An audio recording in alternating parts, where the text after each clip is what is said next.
Ya te voy a mostrar esto. ¿Cómo?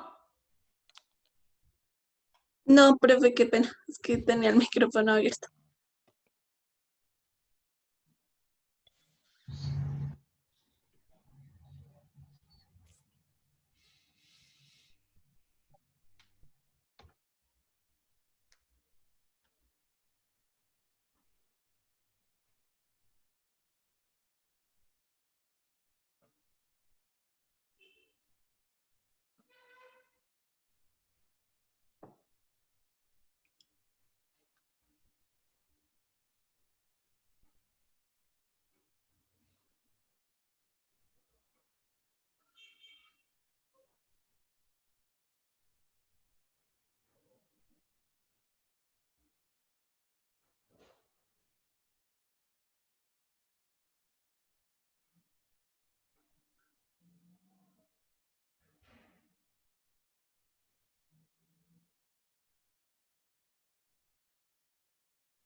Bueno, muchachos, ¿quién quiere seguir con este ejercicio? ¿Quién quiere hacer la práctica?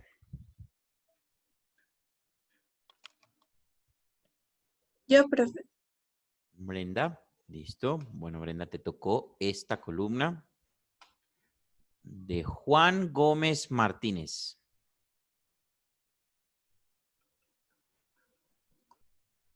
Uy, no aparece la foto.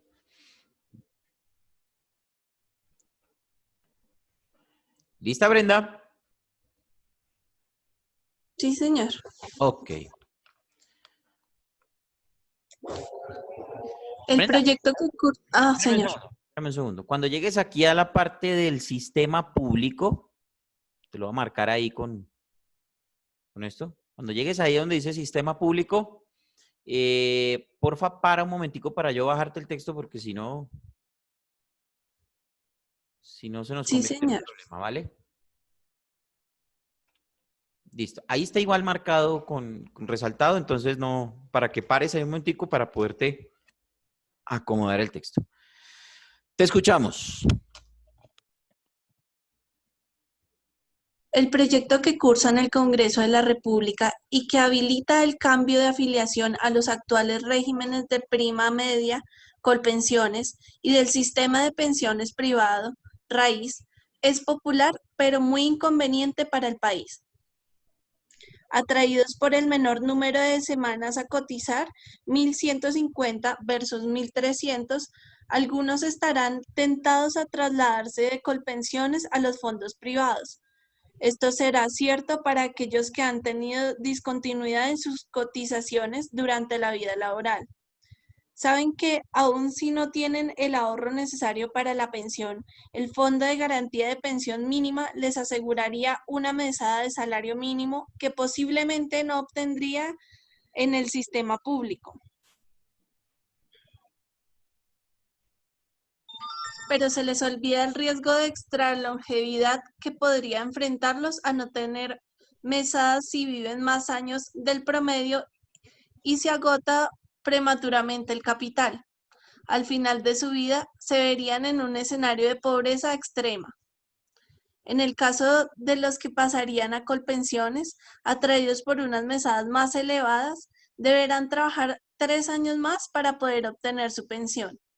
Todos los estudios confirman que el régimen de prima media es fiscalmente insostenible y en el futuro existe un riesgo de que el presupuesto nacional no pueda asumir su peso o se produzca, como ha sucedido en otras latitudes, un deterioro del valor real de las mesadas por efecto de la inflación o la devaluación de la moneda. Pero lo que es aún más grave es el costo del proyecto. Los estimativos del Ministerio de Hacienda oscilan entre 28 y 33 billones de pesos que beneficiarían a 366.000 personas. Este dinero equivale a 2 veces el costo del aseguramiento en salud. Es 4 veces lo que invertimos en infraestructura y 10 veces lo que cuesta el presupuesto de las universidades públicas. Es el equivalente a cerca de 20 veces el presupuesto en vivienda o 40 veces el presupuesto del sector agropecuario. con una décima parte de esos recursos, podríamos extender el programa Colombia Mayor a toda la población de más de 60 años, eliminando la pobreza extrema de los viejitos. Este proyecto de ley le suena a quienes no han estudiado sus efectos y es popular en muchas audiencias, pero es un verdadero despropósito que en nada resuelve los verdaderos problemas del régimen pensional colombiano. Todo en economía tiene un costo de oportunidad y en este caso es enorme. Ok, Brenda, 2 minutos para que me cuentes qué entendiste de este texto. Bueno, ahí actualmente está el régimen de pensiones que es nacional, ¿cómo se dirá? Sí, bueno, del Estado, que es Colpensiones.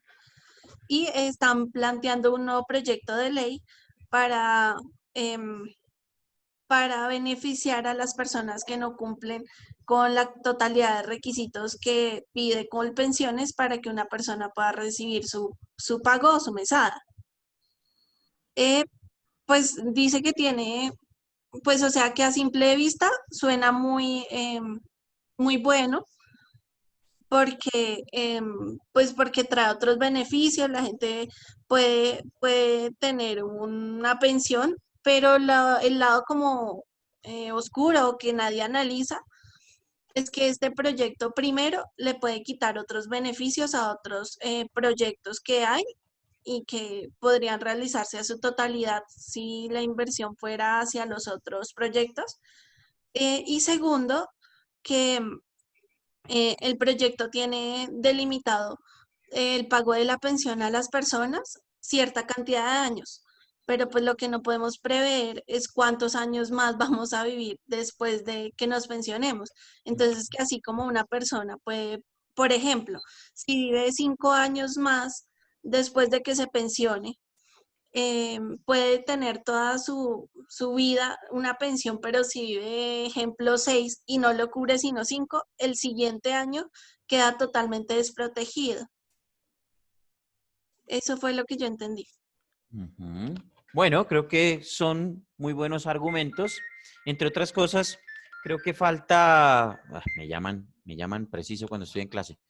Eh, Creo que falta un detalle, Brenda, y es en el sentido de que aparte de esa desprotección, ¿cierto? Que dice Miguel Gómez Martínez, el presidente de Fasecolda, en esa columna, aparte es el gasto que se va a generar, que es un gasto absolutamente mayor y que es un gasto que a corto plazo pues no se va a ver, pero sí a largo plazo se va a ver reflejado y muy probablemente van a tener que, o eso va a causar un hueco grandísimo en las finanzas del Estado que seguramente los próximos gobernantes van a tener que llenar. Entonces, en ese orden de ideas. Sin embargo, creo que vas por buen camino, creo que entendiste o estás muy acertada en muchos de los argumentos que tiene el texto, ¿cierto? Creo que te centraste más fue por la parte del sistema de pensiones y todo esto, pero en el texto está clarito que va a haber o hay una proyección de un gasto tremendo de unos dineros y unas platas que pueden servir para hacer otras cosas, incluso beneficiar también a la sociedad. Y él habla de, por ejemplo, el programa de Colombia Mayor, que es un programa que luego de esta pandemia tuvo que ser suspendido porque se desfinanció, ¿cierto? Entonces, en ese orden de ideas, pues, en cuanto al tema de la lectura, Brenda, creo que hiciste un buen trabajo. Si bien por ahí cometiste algunas fallas en cuanto al tema de la puntuación, creo que hiciste un muy buen trabajo en lectura. Y la comprensión creo que también está bien, vas muy acertada, aunque hay que trabajar más en eso, ¿no? Tener en cuenta los detalles principales que está expresando, en este caso, el columnista, ¿de acuerdo? Pero me parece que hiciste un muy buen ejercicio, Brenda. Muy bien, Gracias, profe. hay que seguir así. ¿Quién se le mide a continuar? Yo, Camilo. Bueno, sí. Camilo, le voy a poner esta de un tipo que me parece muy brillante.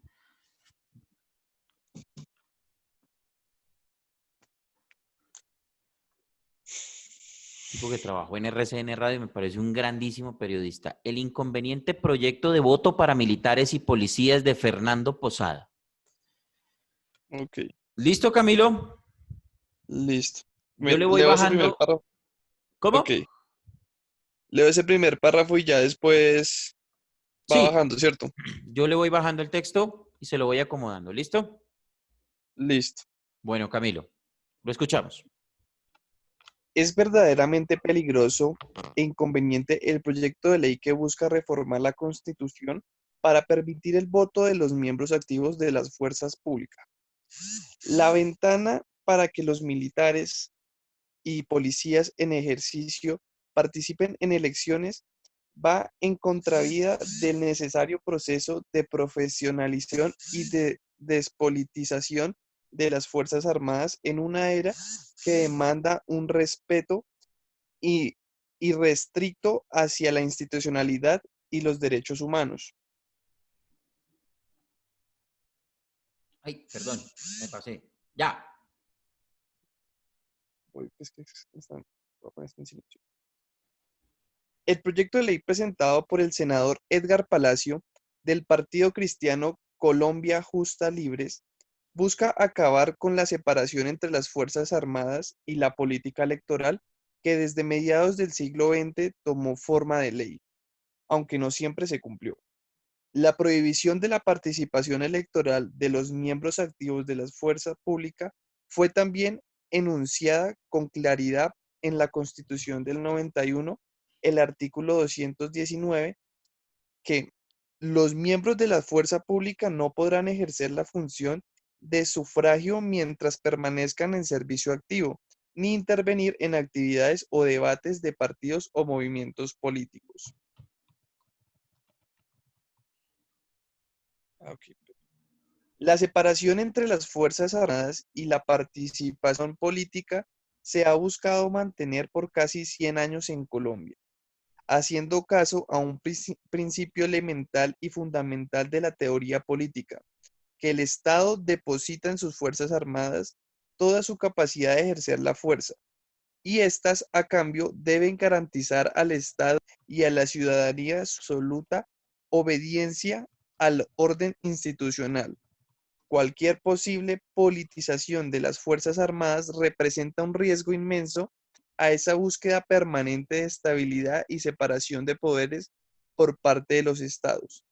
La historia nos recuerda que las afiliaciones políticas y las divisiones de esta naturaleza entre política y el ejército durante los años de la violencia condujeron a numerosos horrores que dejaron claro que una línea muy gruesa debe separar a los cuarteles de la política.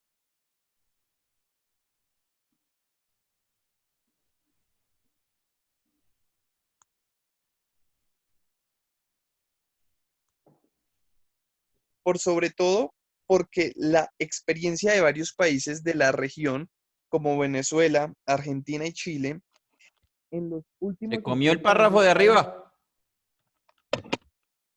Ok, es que está, perdón.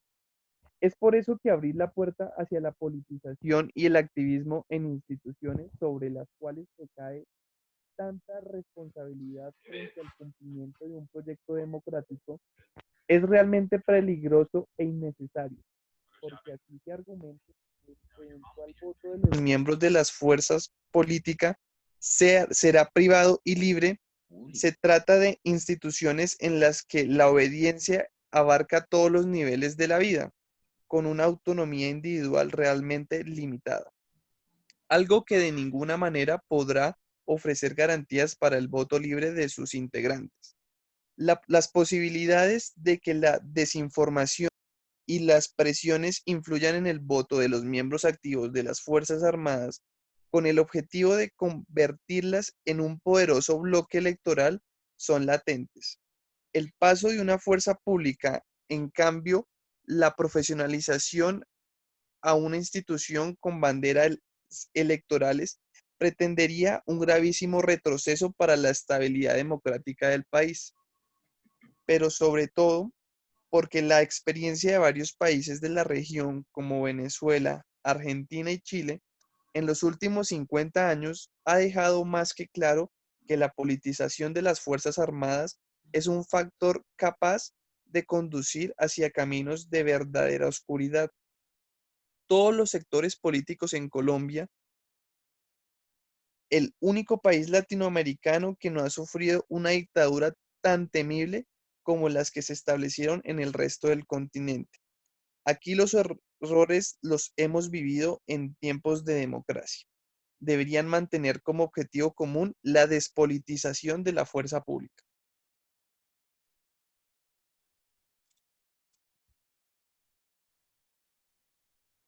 Ok. ¿Ya empiezo mi argumento? No, ahí falta un párrafo. Perdón. Pasa, No es Camilo. exagerado advertir Explicación. que un proyecto de esta naturaleza, que varias veces antes ha sido planeado desde la are...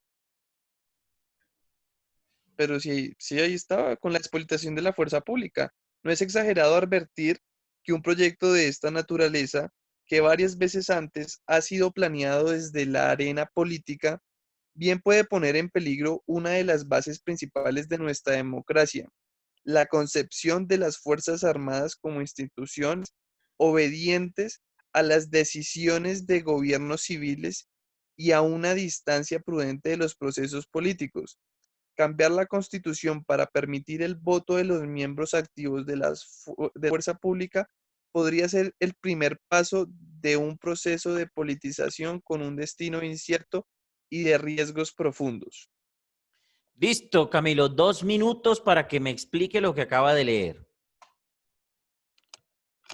Ok, bueno, pues aquí da la opinión sobre la propuesta que tiene un partido político cristiano en el que avalen el voto en el voto militar para decisiones políticas, digamos que con base a lo que ya ha existido en otros países como Chile, Argentina y Venezuela, los cuales han pasado por dictaduras, pues plantea que es un riesgo muy, muy grande para la institucionalidad del país, ya que si aprobaran el voto electoral para las miembros de las fuerzas públicas que están activos, pues se vendrían a tener en cuenta las,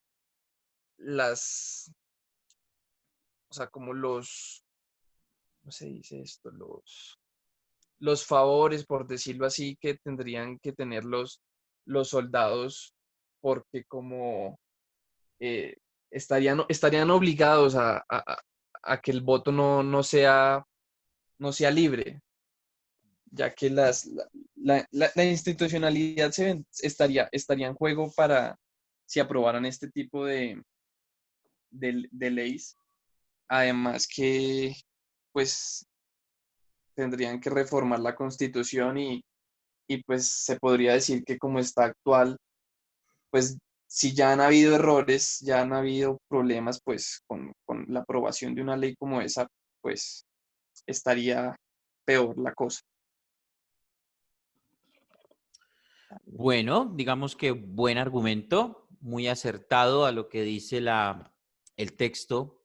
Yo creo que falta el detalle de la problemática o de lo problemático que expresa Posada en su columna, y es en lo problemático que puede llegar a ser que los militares voten. Imagínense ustedes.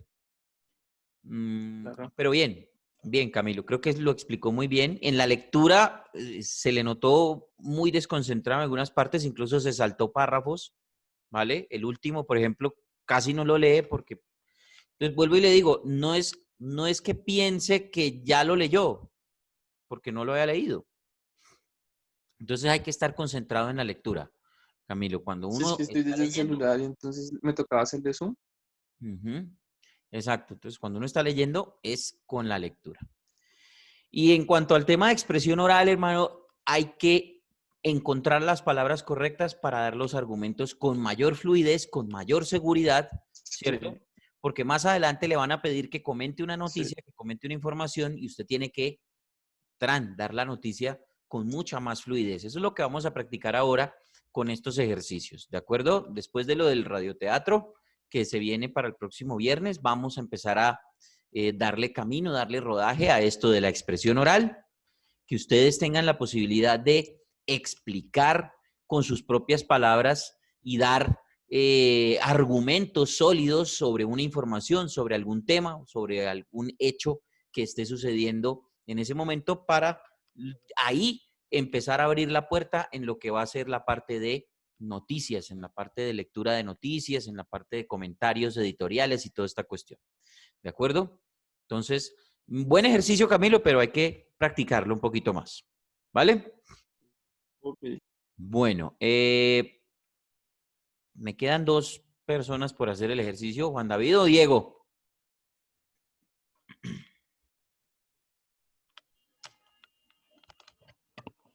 Yo. Diego. Sí. Bueno. Vamos a ponerle de Fernando Quirós.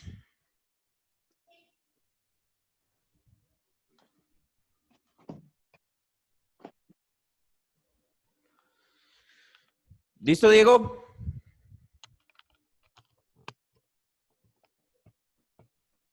Sí, profe. Ok, lo escuchamos. Primero fue el silencio aterrador de la gente guardada en sus casas, de la gente escondida en un enemigo invisible. Se fue la algarabía de los niños en las esquinas, mientras esperaban el bus del colegio. Los parques desiertos parecían una escultura alusiva a la infancia robada. Se silenciaron los tableros de... ¿Qué? Espere, profe, que es que estoy en el celular y no veo bien. Se silenciaron los tableros de dominio que en tantas plazas de pueblo distraían a los pensionados.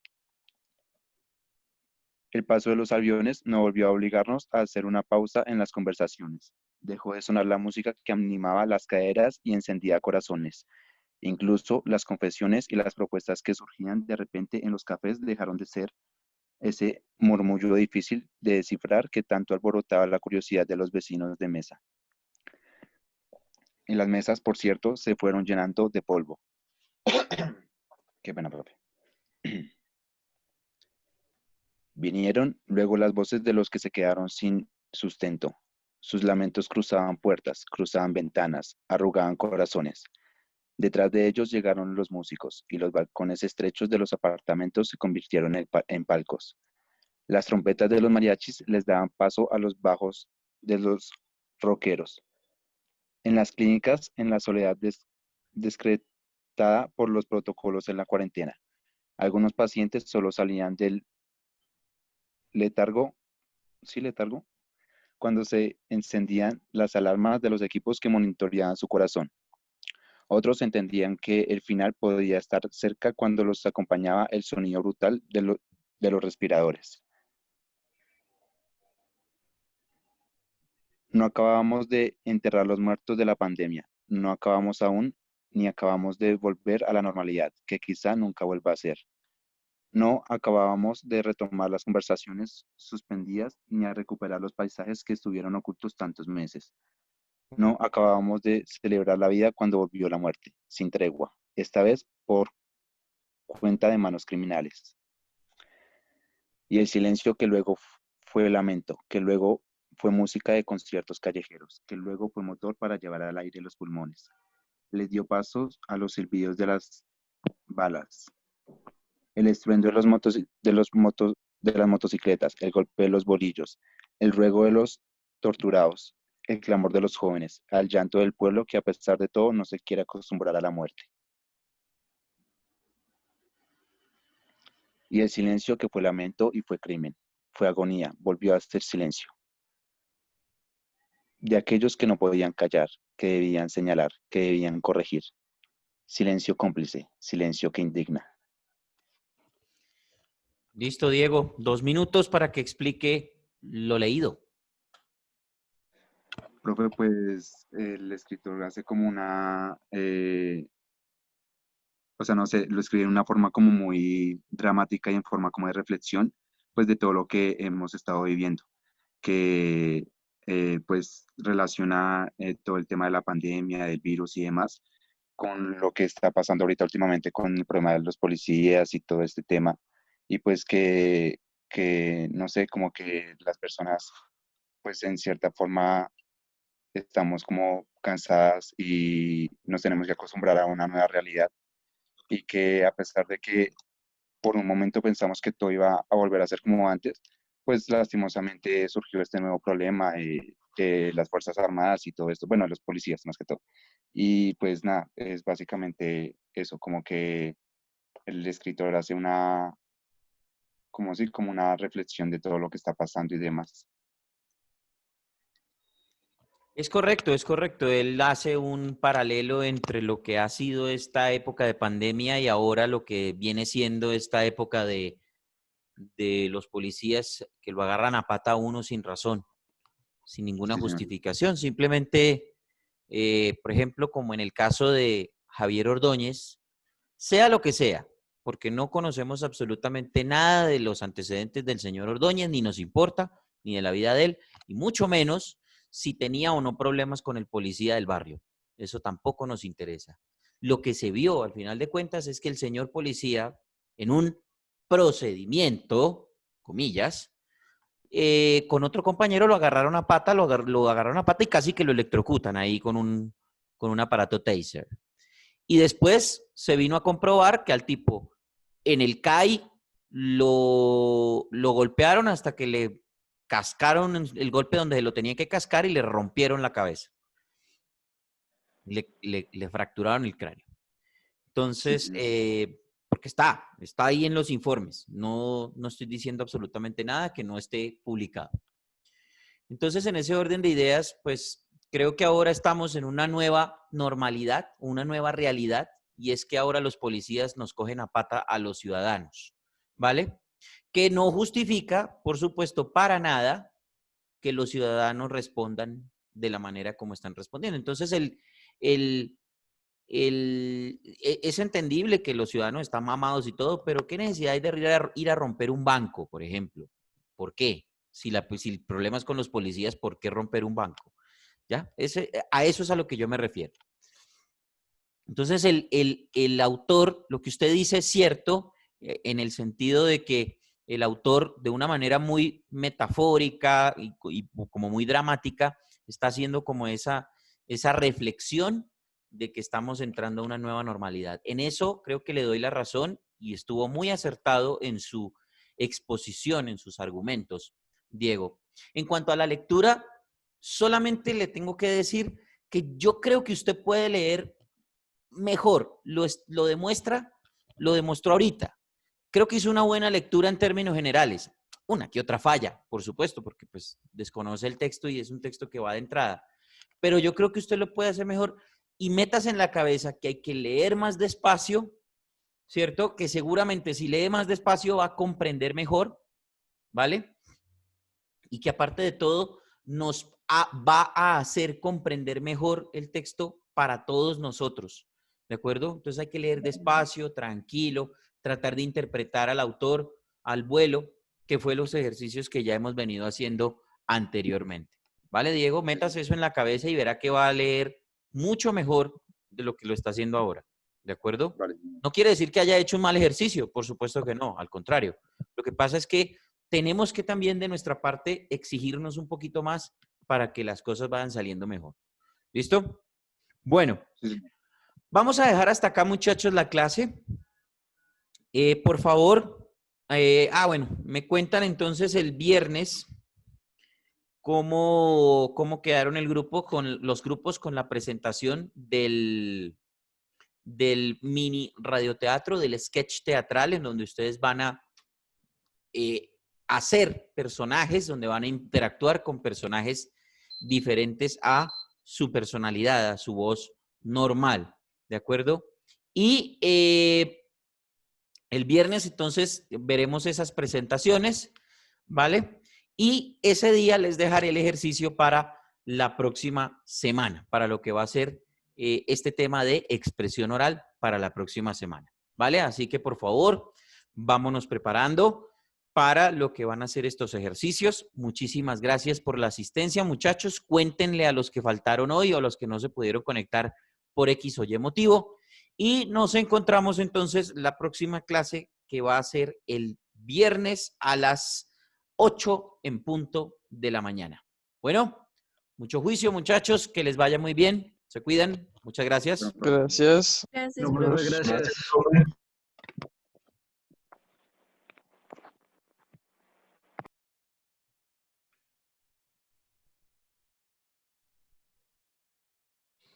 Profe, Señor, una preguntita, qué pena.